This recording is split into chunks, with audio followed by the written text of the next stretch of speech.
হেলনে দেশে মুক্তিযুদ্ধ হয়েছে, সেই লোকটার বাড়ি আগুন দিয়ে পুড়ে দিলেন। সেই বঙ্গবন্ধুর বাড়ি বুলডোজার চালায় দিলেন। কেউ প্রতিবাদ করলো না, সরকার কিছু করলো না, মিলিটারিরা চৌকিদারের ভূমিকায় অবতীর্ণ হইল। আওয়ামী লীগ খারাপ করছে, এই জন্য মুক্তিযুদ্ধ খারাপ। হাসিনা খারাপ করছে, সেই কারণে বঙ্গবন্ধু খারাপ। এই কথা বলে যারা মুক্তিযুদ্ধকে, বঙ্গবন্ধুকে বাদ করে সংবিধান, হায় হায়, আলী রিয়াজ নামে একটা মানুষ হয়েছে, হে আমেরিকায় মাস্টারি করে, হে আমাদের চেয়ে 10 বছরের ছোট, হে আইসা প্রথম কইছে সংবিধানটাকে ফেলায় দেব, বাদ করে সংবিধানকে ফেলে দেব।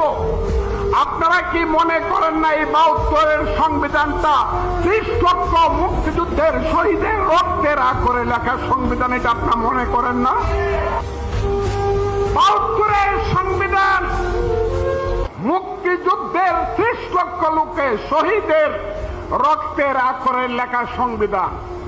এইটা সময়ের সাথে সাথে প্রয়োজনে পার্লামেন্টের মাধ্যমে পরিবর্তন করা যাবে, আইনের মাধ্যমে। কিন্তু কেউ যদি ছুঁড়ে ফেলে দিতে চায়, তার বিরুদ্ধে আরেকটা মুক্তিযুদ্ধ অবশ্যই হবে।